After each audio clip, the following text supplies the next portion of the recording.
à tous, on est à Dijon pour les 3 heures GT Tourisme avec presque 40 voitures au départ, 40 voitures magnifiques. Joël, ça va être super cette course. Ah oui, 40 voitures, un superbe plateau et puis un match triangulaire avec une voiture rouge, bien sûr, comme d'habitude, mais également les 2 voitures qui sont derrière moi par exemple, et bien d'autres candidats puisqu'il y a 11 voitures 997 à la bagarre. Donc ça va vraiment être passionnant, je pense qu'on va avoir une course peut-être la plus belle de la saison. Et oui, ici à Dijon, on sait que c'est toujours très sympa, toujours très mouvementé sur la piste. Le circuit est très piégeux. En plus, la météo est un peu capricieuse ici, avec peut-être des orages. Et Joël vous emmène dans les stands rencontrer tout le monde.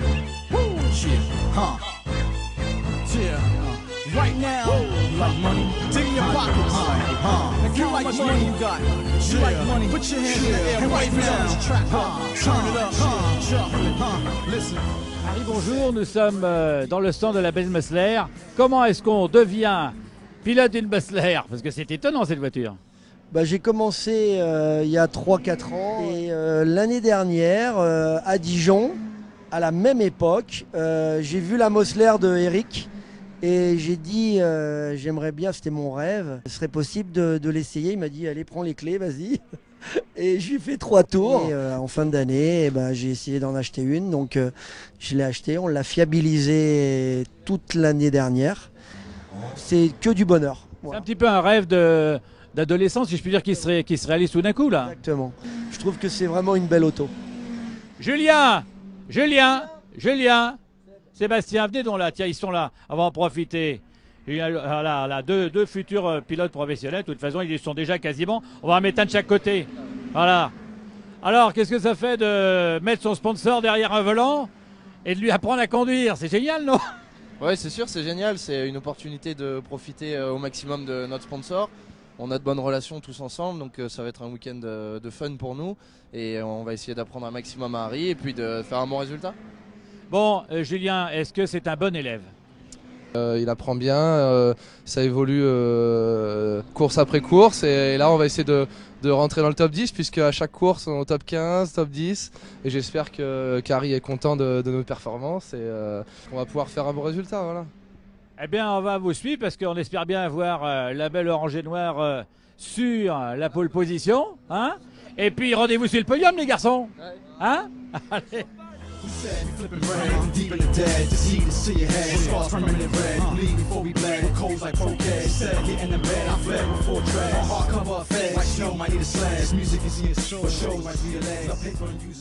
Est-il nécessaire d'avoir une belle voiture rouge pour gagner le scratch GT Tourisme dans la série V2V? C'est ça, pas si sûr.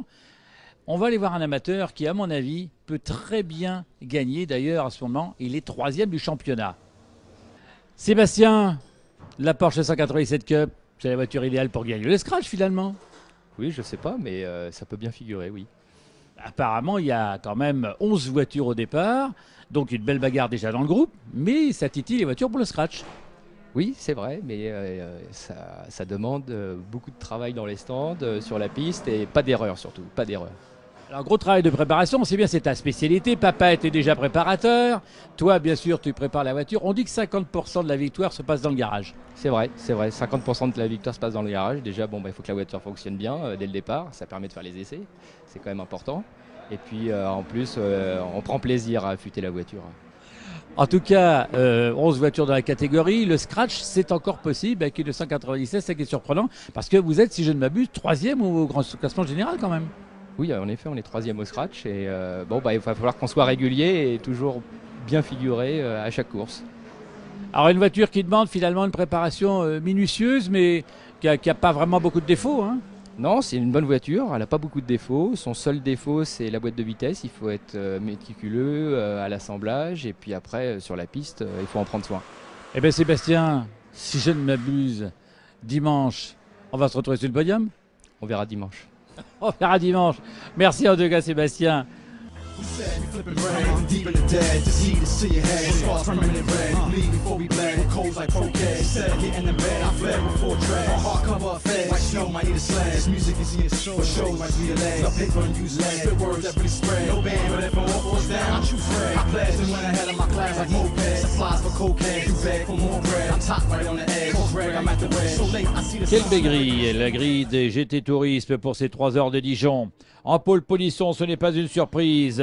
Jean-Bernard Abouvet qualifie la Ferrari numéro 2.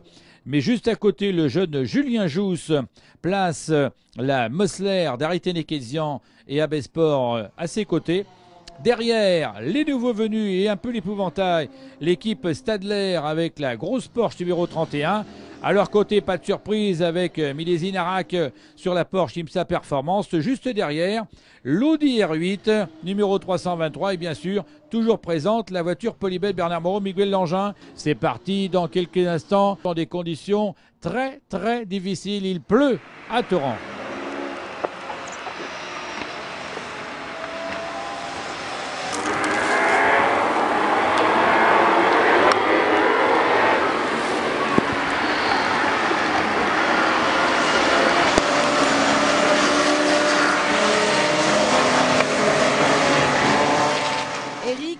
T'as pris le départ encore sur la Mosler, de toute façon c'est toujours toi qui prends les départs. C'était une course un peu folle et un départ un peu fou, non? Ouais, c'était un peu dur, mais bon, la direction de course a eu une bonne idée, c'est surtout faire partir les voitures comme ça sur safety car, parce que c'est tout de même une piste qui est assez dangereuse avec peu de dégagement, c'est les anciens circuits, donc dès qu'on sort, c'est le mur, et en plus il y a des changements d'adhérence un peu partout sur cette piste. Bon bah écoute, on te retrouve à la fin de course, à tout à l'heure. Merci.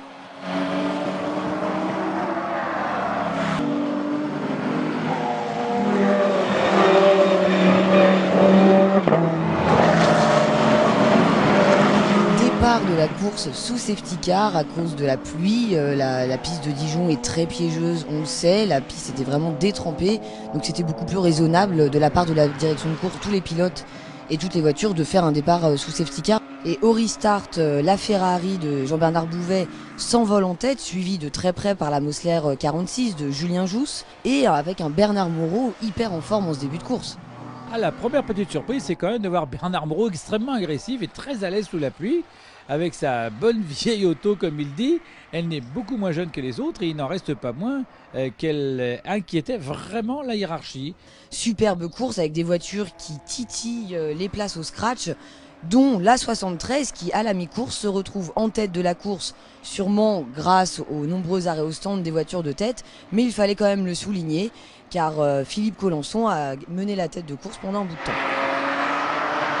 Je suis avec Christophe de Culto, pilote de la 93, en tête du GTV2, c'est toi qui as pris le départ. Raconte-nous ce départ apparemment catastrophique. Ouais, ben on est parti sous des trompes d'eau, sous safety car, et j'avais aucune visibilité, c'était un peu chaud, donc j'ai perdu un peu de place au début. Donc on était 4 du GTV2 dans la première demi-heure, et quand c'est devenu gras, là, la voiture était très bien, j'étais bien, donc je suis remonté en tête et 4e au général avant de rendre la voiture. Voilà.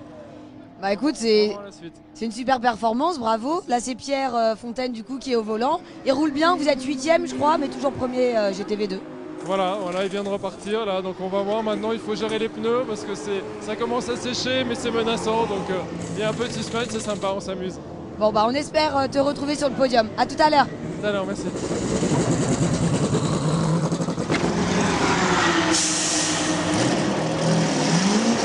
Avec Bernard Moreau, pilote de la 14 qui a pris le départ, un départ un peu mouvementé sous safety car. Raconte-nous tes sensations, je trouve que tu as très bien roulé. J'étais très bien, je me suis retrouvé en 4e position à un moment donné, calé dans la voiture, derrière la voiture IMSA. Malheureusement à un moment donné on a rattrapé un attardé et IMSA l'a doublé et moi je me suis retrouvé derrière avec un drapeau jaune. IMSA est parti, m'a pris 200 mètres. Et là, j'ai fait l'erreur qu'il ne fallait pas faire. J'ai accéléré pour essayer de le recoller. Mais on était déjà limite. Donc ça s'est solutionné par une toupie et je suis reparti en 11e position.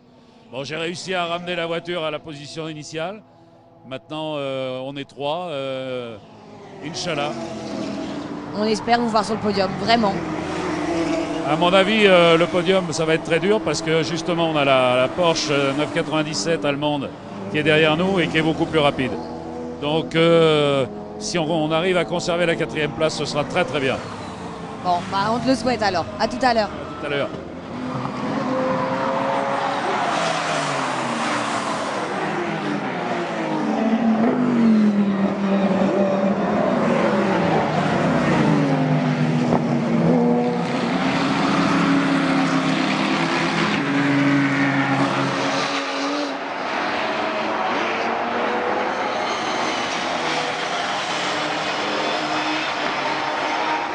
Fin de course palpitante, Joël, avec la Porsche numéro 14 de Miguel Langin qui est en 3e position sous la menace de la 31 de Rennes Carl. Et malheureusement, Miguel Langin part à la faute avec de lourdes conséquences sur la course. Ah oui, tout à fait, puisque en partant dans le bac, il reste dans le bac. Il est en pleine trajectoire. Il faut donc absolument la sortir avec le Manitou. Le problème, c'est qu'il faut un safety car. Le safety car va donc sortir. Certes, la 3e place est perdue pour Bernard Moreau, Miguel Langin, mais c'est surtout l'intervention de ce safety car qui va tout changer. La Ferrari de tête avec 47 secondes avant le safety. Après le safety au restart, elle n'a plus que 7 secondes. Et dans ces 7 secondes, il y a forcément une chance pour Raymond Narac de gagner. Malheureusement, le pilote suisse croit qu'il est 2e au restart parce qu'il est devant physiquement, si je puis dire, Raymond Narac. Et il se bagarre, il gêne Raymond Narac à tel point que tous les deux s'accrochent, partent à la faute. Raymond Narac est furieux, mais il est trop tard, la course est jouée, c'est fini. La Ferrari va gagner. Super victoire, ceci dit, de la Ferrari, qui l'emporte très brillamment. Donc la 52 finit 2e, la 31 3e. En GTV3, magnifique bagarre également, et c'est les champions en titre chez RMS, Stepek et Prino sur la 56 qui l'emportent, suivi de la 53 et de la 73. En GTV2, magnifique victoire de Fontaine de Culto sur la 93. En GTV4, à noter la belle performance, Joël, de la Ginetta. Ah oui, très très impressionnant cette petite Ginetta G50 pilotée par Carnaroglou et Oliver Campos. Vraiment surprenante, ils font 12e au scratch avec cette petite voiture. Et en silhouette, c'est la 94 de Schex, Pourquier et Gasperini qui l'emporte. On se retrouvera au Paul Ricard, ça sera pour 4 heures de course après les vacances, les 31 août, 1er et 2 septembre. Salut à tous. Salut à tous, rendez-vous au Paul Ricard bien sûr.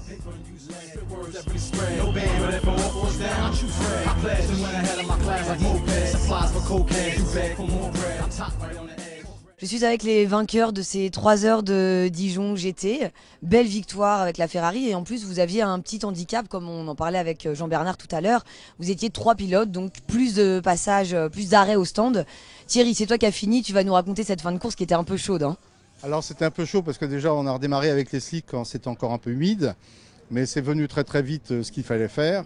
Et ensuite j'étais averti par le box de l'écart que j'avais avec Narac et c'était assez stable, donc bon, enfin voilà, c'était vraiment une belle course. Et puis je suis ravi surtout, c'est qu'avec Jean-Paul, ça fait la 3e fois qu'on gagne ici de suite. Et donc effectivement, on avait le handicap des 3 changements, mais il fallait aussi que Jean-Bernard reste avec nous parce qu'il est avec nous pour toutes les autres épreuves. Et il n'y avait pas de raison que si toutefois nous avions la chance de gagner à la fin de la saison, il soit écarté du podium final. Bah oui, c'est sûr que ça serait mieux de pouvoir gagner à 3. C'est un vrai équipage que vous formez, donc c'est sûr que c'est mieux. Jean-Paul, tes impressions au volant sur ce circuit qui, je pense, tu aimes bien si tu gagnes depuis 3 fois de suite? Bah, c'est un de mes circuits favoris, c'est un circuit très très rapide qui est assez favorable à la Ferrari parce qu'en fait il y a peu de relance et comme c'est une voiture qui a peu de couple, sur d'autres circuits où la relance est primordiale, bah, notre voiture est un peu handicapée. Bon, en plus c'est vraiment un circuit rapide que j'apprécie. Bon, effectivement ça fait 3 fois qu'on gagne, mais bon, je dois dire aussi que bon, on a fait 3 relais, 0 faute. Et ça, c'était primordial, sachant qu'on connaît le professionnalisme d'IMSA et que bon, à la moindre petite erreur, ils sont là pour l'exploiter. Et on n'a pas fait d'erreur du tout et voilà, on a gagné. Et c'est vrai que bon, c'était délicat, on avait un peu d'appréhension, on avait un relais supplémentaire, mais on l'a parfaitement géré. Et toute l'équipe technique a beaucoup travaillé et il y a eu beaucoup de discussions, ça a été tendu à un moment donné, mais les solutions ont été trouvées, on est ravis. Et je pense que tous les pilotes qui sont là, ils remercient l'équipe qui a été fantastique. Toi Jean-Bernard, donc tu as pris le départ, on en a déjà discuté tout à l'heure, mais un super départ et un vrai beau début de course où tu as pris une super avance. Ouais, j'ai pris une bonne avance, voilà, comme on a dit tout à l'heure. Sous la pluie, j'ai récupéré le petit handicap. Je croyais que c'était moi le handicap en fait. Donc je l'ai récupéré comme ça. Je suis parti devant et voilà, je suis super content aussi. On a fait une belle course, on est content d'avoir gagné. Et puis comme a dit Jean-Paul, l'équipe, moi je la remercie aussi parce qu'effectivement, 2-3 discussions il y a 2 jours et on a eu une super auto et tout va bien. Donc on est super heureux. Voilà, bravo à tous. Bon bah bravo à tous les 3 et on vous retrouve à la prochaine course. Merci. À la prochaine. Merci.